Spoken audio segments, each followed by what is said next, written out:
Yes, I'm a couple of minutes late, but had to do some updates, and I will tell you why I had to do some updates coming up in just a couple of minutes. But first, it is a cloudy start to the day across Central Florida.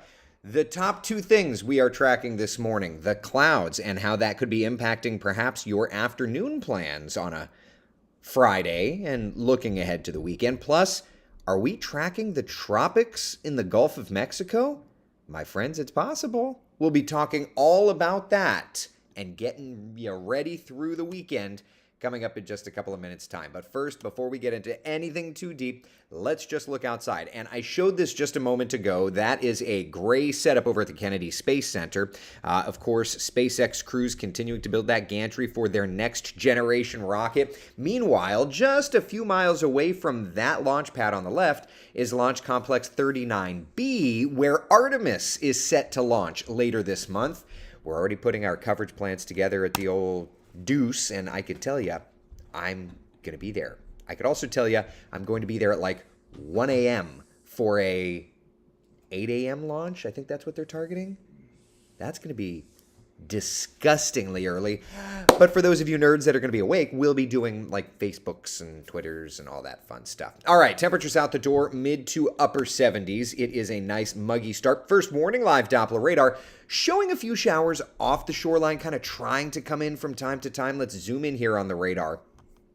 And of course, we saw so many of those clouds over at the Kennedy Space Center, and you could see on our live radar a few kind of popcorn showers, nothing too bad, but we are tracking some activity out that way. So what does today look like? Well, we're going to start off with the clouds. That's not going to change a ton. We're going to keep those clouds around through the day, eventually building in showers and thunder showers. And I think like yesterday, we're going to have some storms around.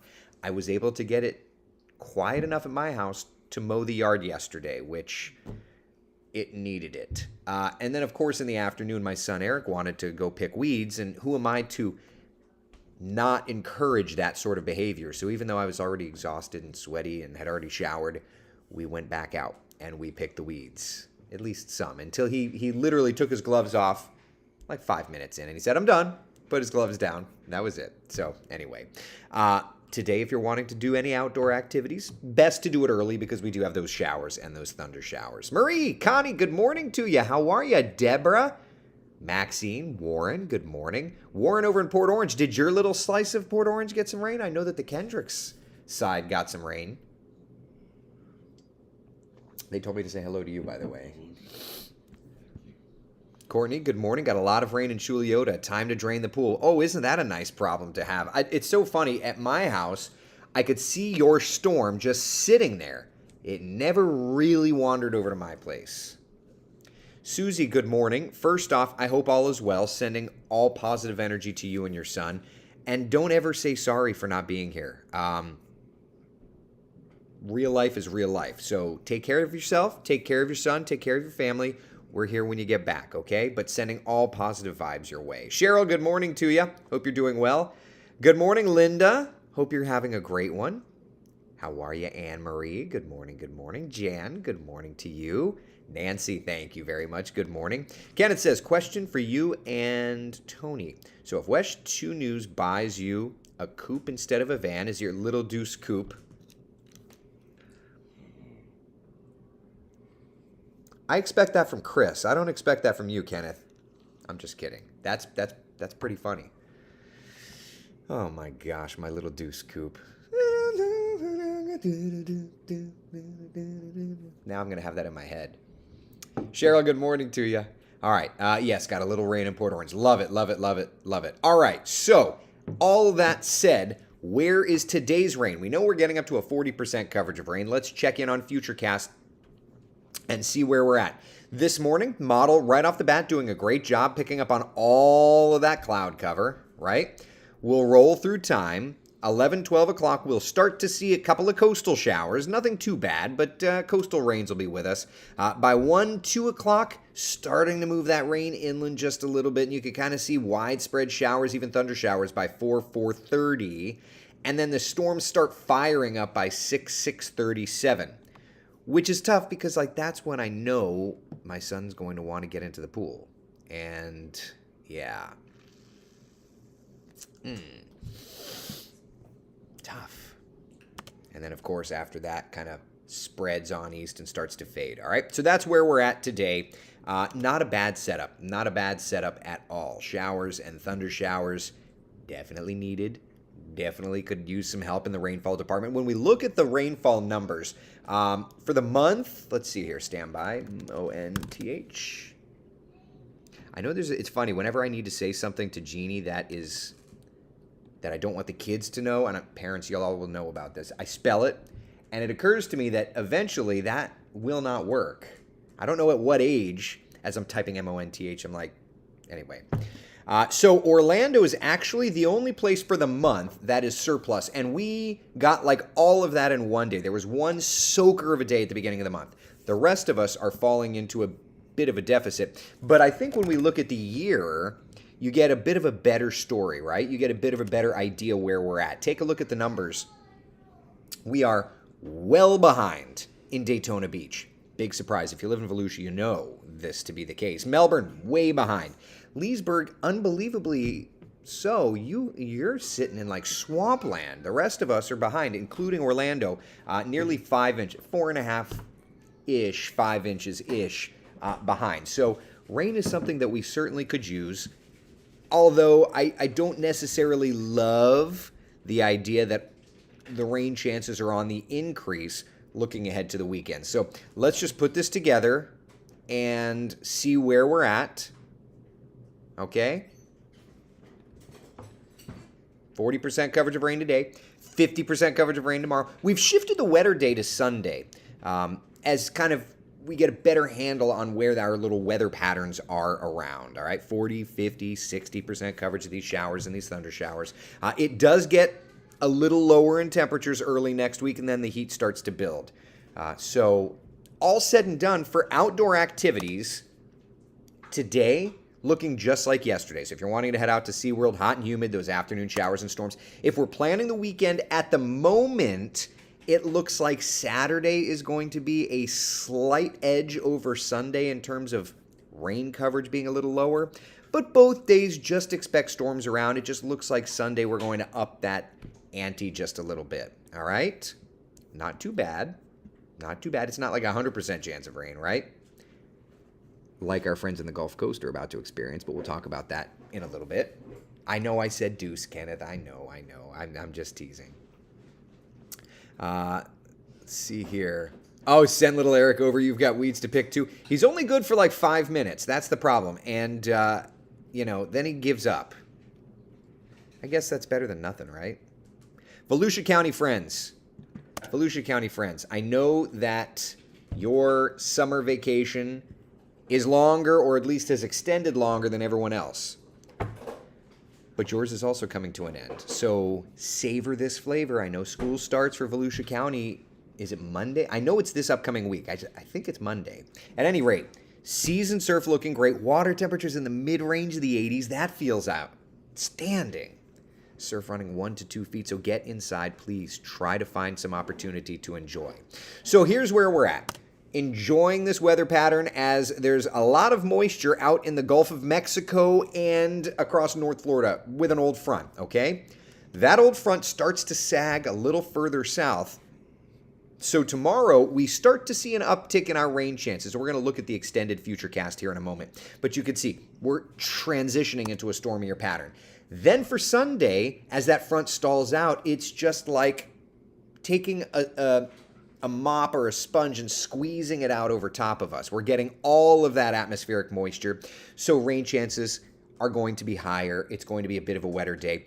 And then looking ahead to Sunday into Monday, that front starts to lift further to the north, and it starts to starve us of moisture just a little bit. Again, we're not talking about, at the moment, a washout of a day or anything like that, but it is going to be an uptick in rainfall. So let's take through time and just review Futurecast, and we'll start here 7 o'clock in the morning, 8 o'clock in the morning, we're fine. Okay, for now, it looks like Saturday's not going to be too bad. Let's push through, let's see, 7... Okay, so 12:30, a few popcorn showers and storms, nothing too bad. Kind of see through the remainder of the afternoon. There's 2:30, there's 3 o'clock. Spotty showers and storms around, kind of fading out. But let's go ahead, let's see, does this Futurecast go out to Sunday? It does. Okay, good. All right, so you can kind of see how those storms on Sunday kind of just blossom and move around from west to east, okay? So Sunday's rain coverage does look to be just a little bit higher. Any questions about our local forecast? Ask the questions, and we're going to transition tropically. Okay, but let me just check here. Having a luau in Lady Lake tomorrow, 2 p.m., going to be rained out. I would just say that at this point we'll start to get a couple of popcorn showers and storms. I don't think it'll be rained out, but I think we'll start to get some storms bubbling up, okay? What happened to daily showers this summer? They're happening. It's just a matter of who's getting them, but we're getting the thunderstorms, of course. Jackie, I was watching the storm go around my place in Palm Coast while I was out leveling the garden dirt and only felt a few drops. It was nice not having the blazing sun. Oh, yeah. Yeah, there was a big storm just a few miles away from me out in like Oviedo, Chuliota area. Yeah, it was kind of neat to hear the rumbles of thunder, to feel the cooler air as it was downdrafting, but, not having to deal with the lightning exploding around my house. I was planning an Epcot day today. Yes, not so good. I would say, Debbie, go. Yeah, I mean, there'll be a few storms moving through, but you should be good to go. All right.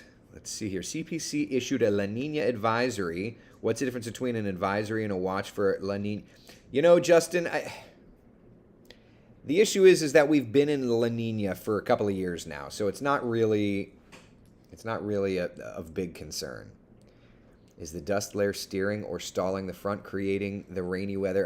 Brian, it's not. It's just seasonally they can't make it this far south. So, yeah. Native Floridian from Kissimmee. Remember the daily showers when I was young and had no air conditioning. That's the part where you lose me. I have no desire to live in Florida without air conditioning. Did you grow up without AC? You did? But you were at least in Tampa. I'm just saying there's a beach and a breeze. 90s is no fun no matter where you Well, that's true. But at least as soon as I said at least you lived in Tampa with the breeze, my dad gave me that look. There were some nights there weren't any breeze. There was some nights, yeah. Well, that makes sense. At least there is statistically more breeze there than there is in Orlando over the year. Sweating, listening to the dog 2 streets over. Oh, Jesus. Because you can't sleep. You're listening to the dog 2 streets over, lying in sweat. That sounds terrible. Melissa says Tampa isn't cooler, LOL. Yeah, well, at least generally they get a little more breeze. But that doesn't mean every moment of every day. Anyway. All right. Shall we talk about the tropics? Debbie says, hi, Dad. How are you? He's doing good. He's enjoying a little breakfast right now. All right. Let's talk about the tropics. First and foremost, things are relatively quiet. Invest 97 went kaput. But let's look here into the Gulf of Mexico. What's going on there around Louisiana? Interesting little bugger. Yeah. This, not an invest or anything, but as of the 8 o'clock tropical weather outlook, the Hurricane Center did highlight it as being an area of interest. Now, if you were on social yesterday, I posted to Twitter and I posted to Facebook that this was something that we were watching, that the Hurricane Center hadn't identified it or anything, but it's an area we were watching. Don't be surprised if you get like a homegrown potential tropical cyclone or a homegrown tropical depression, something like that. And when I say that, I just mean homegrown, meaning it's very close to home. It's not going to have a ton of opportunity to develop, but it's something interesting. Flooding is a potential along the Gulf Coast these next couple of days as this very weak little piece of energy moves on through. That is an interesting feature because it ties in directly. Today is Friday, August 12th, right? It ties in directly with our long-range forecast. Let's take a look at the month of August, right? What do I have in there for the 10th and the 11th? Okay, so it's a day off. Considering I issued this in March, you gotta cut me some slack. But yeah, right there. Watching Texas and Louisiana. That's a part of our long-range forecast. All right, so that ties in directly. If there is any development, it would be slow and not expected to have enough opportunity to really get going, so not a huge concern. But yeah, in this case, it's just something that we're watching. So some good rains for them. Rosebud, it's not so bad once you get used to not having AC. I've never had that. I'm 58, didn't have AC until I was 12, so 1976. Didn't seem as hot back then. It was, when you look at the data, though, it really was. It really was. It's memory is one of those funny things, right? I mean, I remember the storms being so much stronger when I was a kid, and then I go look at data, and it's like, it wasn't. If I could pull up archive radar data going back to the 80s. They look almost identical to the storms today. No stronger, no bigger hail. I mean, there's certainly outliers every now and then, but the thing that I laugh at the most is when people say you used to be able to set your watch to the storms. I can go back and pull radar data to show you couldn't. But your brain makes these connections, but you couldn't. It was literally no different than where we're at today. So interesting stuff. All that storm fuel in the Gulf. Remember, though, just if we were to base tropical activity on water temperatures alone, we'd have had 100 storms by now, right? Or 50 storms, or we'd be in an active season. But that's not the only element that plays into tropical development. Just look at the comparison. ACE is the number one metric to be able to determine tropical activity. Okay? 2.8 ACE points, or accumulated cyclonic energy points. That's all we've generated this hurricane season. Okay? The 30-year average is 13.2. We are way behind the 30-year average. Oh, stop it. Last year, at this time, the ACE was 13.8. So last year, even though it was a very busy year, up to today, it was quote-unquote average for the 30-year cycle. We are way behind said 30-year average. So you have to remember, sea surface temperatures alone do not dictate tropical activity. They just don't.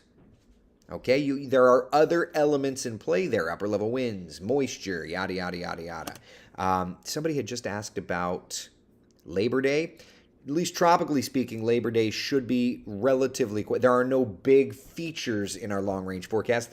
There may be some stuff around, but we're not looking at any landfall impacts. Though I will say that late September, mid to late September, the 21st, 22nd-ish, that's where we're going to be watching Florida for the final recycle of the Floreaster. Mary Joanne. My parents first got AC in Illinois in 1980. It gets hot and humid there. Had record heat this summer. Oh, yeah. Oh, yeah. No AC in my car, no problem. Well, yeah. Roll those windows down, get that air going, right? Let's see here. When I was younger, it was like clockwork. 2:30 was rain time. Again, I could show you the radar and show you that it's no different. It depends on the prevailing wind and yada, yada, yada. Melissa, what do you think has contributed for the low ACE so far? I mean, among other things, the LRC. The LRC's cycle this year has been much quieter than last year and the year before and the year before. We knew that going in. That's why think about it, on March the 1st, we issued our forecast. And among other things, we called for a near average season. We did not write above average. The only reason I didn't write below average, and we talked about this on Coffee Talk that day, the only reason we did not go below average is because we have the ability with satellites now to name tropical storms and things that maybe we wouldn't have named years ago. So I think overall that number would be a little higher anyway. But March 1st, this graphic was on Coffee Talk. And if you don't believe me, go to wesh.com/hurricane forecast. That is the Coffee Talk from March the 1st. That article unchanged. I think it even says hurricane season is coming. Hold on. wesh.com/hurricane forecast. I posted that on March the 1st at 8:34 a.m. And the top line is the 2022 Atlantic hurricane season is right around the corner. Right? It is unchanged from March. Near average. Everybody else has called for above average. And I'm not saying that I'm better than anybody else. Believe me, I'm not saying that. But we're using different methodology in our hurricane forecast. So that's why I think that this activity this season has been a little quieter. Because the LRC cycle has been a much quieter cycle this year. Question, Brian asks. How long does the La Nina and El Nino seasons normally last, and when do they start and finish? It ebbs and flows. It just ebbs and flows. There's no set schedule. I mean, we're currently in our third La Nina hurricane season. And we case studied that going into our hurricane season forecast. Again, you can read it at wesh.com/hurricane forecast. But following two La Ninas, the third La Nina season is typically quieter. That has happened 4 times since 1991. And if you look, the average 14 named storms, 7 hurricanes, 3 major hurricanes. The average season's ace is 122.6. In the 4 times that you have had 2 La Ninas and got into a third year, it trended quieter than average. The ace on that year was 109.2. So based on that, that's another contributing factor. And we're on a third La Nina. If you go to seasons that had 3 La Ninas going into a fourth, guess what? That one was quiet too. So at least that's a, early peek into our 2023 hurricane season forecast.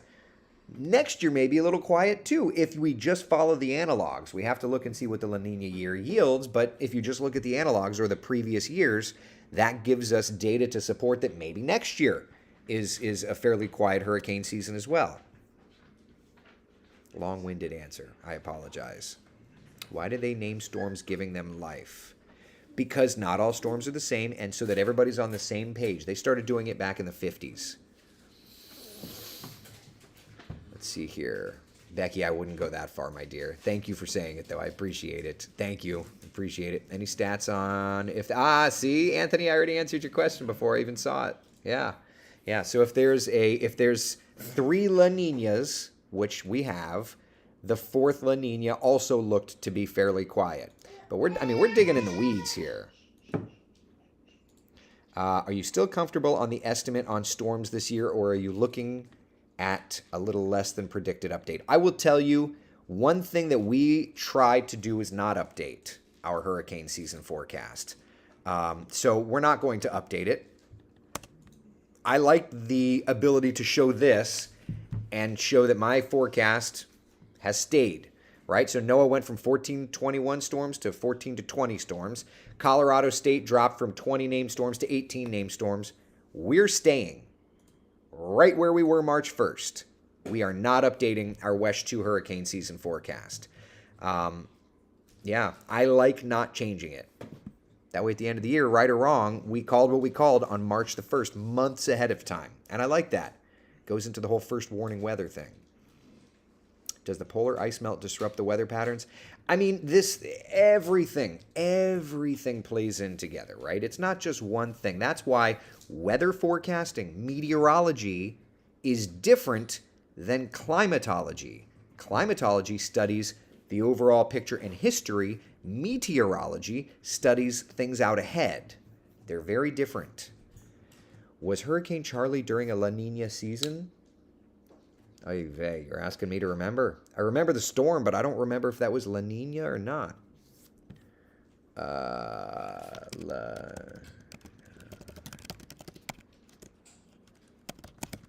I, honest to goodness, do not remember.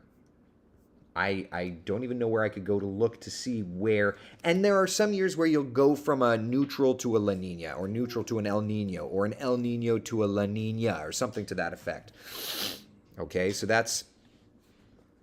that changes too, even within a hurricane season. So, yeah.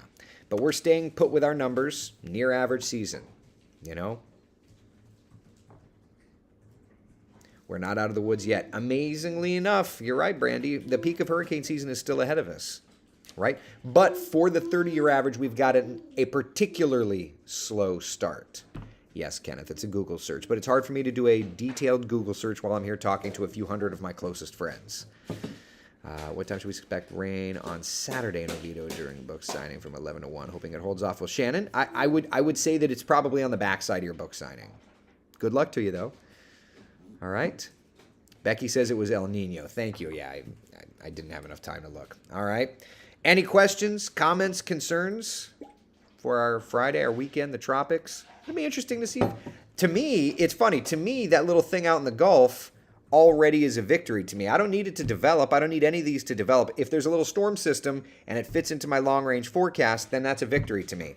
And that was a part of the November 27th storm system. I highlighted the Gulf Coast each time that it cycled. The Hurricane Center had eyeballed it. Early to mid-June, there was a storm system there. Mid-August, there's a storm system there. So, to me, that's a check mark. Now, I'm not like adding it on my map, but it shows me that the LRC is continuing along. We're alive and well, and the long-range forecast is playing out just as expected. So I'm happy today. You know, any hurricane's going to head our way anytime soon. I would say in about a week and change or so, I would say that we're definitely going to have to look. Let me pull up the long-range forecast here. Not the long-range forecast, the computer models. And let's just look at the ensembles. GFS, we'll just skip because we're running a little behind. So let's just check out the ensembles and see if there's anything showing up out here.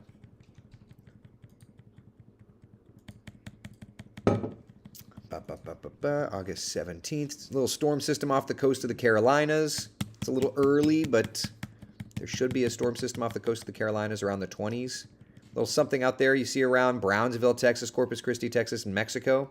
Oh, you don't see it. Hold on. You see it there, that 998 low? Little something there on the 22nd we'll have to watch for. Kind of see some lowering pressures around the Carolinas there. That's the 26th. And then the end of the model run, maybe a couple Gulf, Caribbean, Atlantic. Maybe sniffing something out there. Let's switch over. That was the GFS. Let's switch over to the European ensemble plot. See if there's anything here. Wait, did I miss something? Little something right there you see around Texas. That's Monday the 15th. Oh, that's our little like Louisiana low. Interesting. All right. That'll be interesting. See if that tries to close off. A little something else there, at least according to the ensembles around the 20th. A couple of ensemble members. Now you see there around the Outer Banks, that's Wednesday the 24th. That makes sense. That's supported by the LRC. And then look at this. Right at the end there around the 27th, you see a couple little lows maybe trying to work toward the southeast. That also will be supported by the LRC. So the European ensembles are starting to sniff something out. Have to see how that plays out, right? Have to see how that plays out. Be interesting. But yeah, I would say into the 20s, August 22nd, 23rd through the end of the month. Mid-Atlantic and the Southeast, particularly Mid-Atlantic and Florida, have some interesting stuff, at least on the LRC. All right. All right, people. That's it. Be the sunshine in someone else's day. Thank you so much for hanging out. I will see you all later on. Bye.